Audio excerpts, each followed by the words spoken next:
So how do you handicap this right now in terms of whether the deal gets approved, under what terms? What does it mean for the industry? I mean, we're days away. There's been plenty of press reports talking about what the staff of the DOJ would like in this in terms of creating a fourth competitor.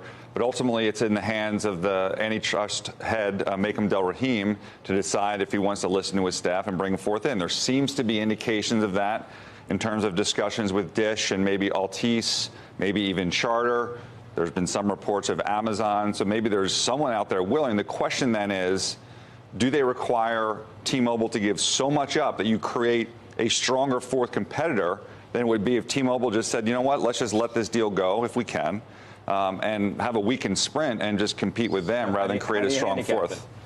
I mean, when you have 3 or 4 parties at bay here, let's take Dish as an example. You think Charlie Ergen is just happy with an MVNO deal? He probably wants some assurances from the FCC. So now you're negotiating with T-Mobile, the DOJ, the FCC, and Charlie Ergen, who's notably wants something good. It's hard to get behind strong odds that the deal is going to get approved. So you think that the chances are less than 50-50? We're still, I think, less than 50-50 in getting this done because there's so many, I think, moving parts here. So where could we be wrong is if Delrahim comes in and says, look, I know what my staff wants, but this is important for 5G. I tend to believe that Sprint's just a dying company anyway, and he gives an MVNO deal away to, let's say, TracFone and lets an easy deal go through. That's certainly possible. You don't think if you're T-Mobile right now, you say, look, we're a third of 4 now. We'd be a stronger third with a fourth that's just kind of this nascent business if we went through with these terms? I mean, if you went through with the FCC terms, absolutely, they would take this deal all day long because those were very light terms. But if you believe some of the press reports that they want to give spectrum away, network deal, bring other things into the mix that creates a real fourth competitor, then maybe the alternative of just dealing with Sprint. Look, Comcast, I think, was reported as saying, we don't want spectrum. If you're just going to give them a little bit of spectrum, that's not a real fourth competitor in the market. Let's say a deal is struck with the fourth competitor.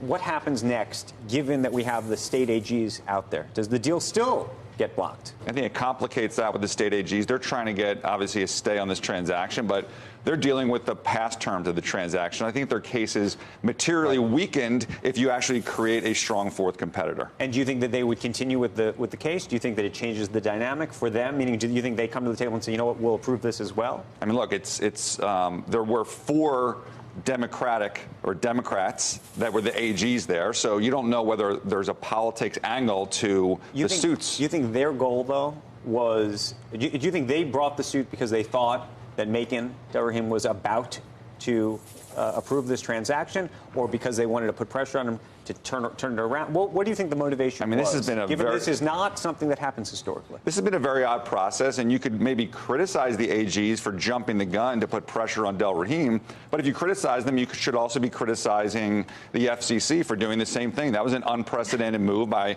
Chairman Pai by coming out with his decision on this transaction before the DOJ. So maybe there's a lot of people trying to put pressure on Makem because no one really knows what Makem wants to do in terms of this transaction. Walter, how much of this just makes it when other CEOs are considering any sort of a tie-up or a merger, they look at this and they say, I have no idea. It's like the Wild West. We don't know what the lines or the rules of engagement are. We don't know who's policing what. I mean, that's been the reaction of the management teams back to AT&T Time Warner. We're dealing with an uncertain regulatory environment. It makes it more difficult to make strategic decisions. But look, that's the world we live in. You have to make these strategic decisions and go forward if you think you can get benefit of $30 billion of synergies and give it a shot. From a policy perspective, for the state of 5G in America, telecom, do you want this deal to happen or not? I mean, the deal, I think... Do you buy the argument from Sprint and T-Mobile that together they will create a significant viable competitor to Verizon, AT&T, and hasten the advance of 5G in this country? I mean, there is no doubt that T-Mobile, with Sprint's spectrum, can bring us 5G sooner in this country and have a stronger 5G and be a much stronger competitor to AT&T and T-Mobile. However, T-Mobile was actually a pretty good competitor to AT&T and Verizon. They're getting all of the postpaid subs that are the growth in the industry.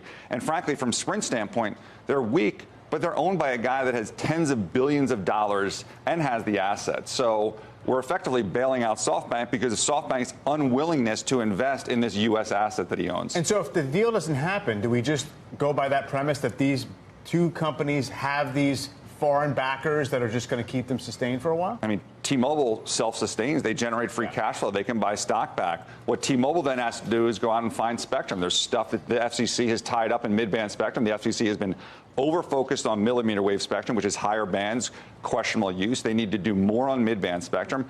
Maybe T-Mobile does a deal with Dish.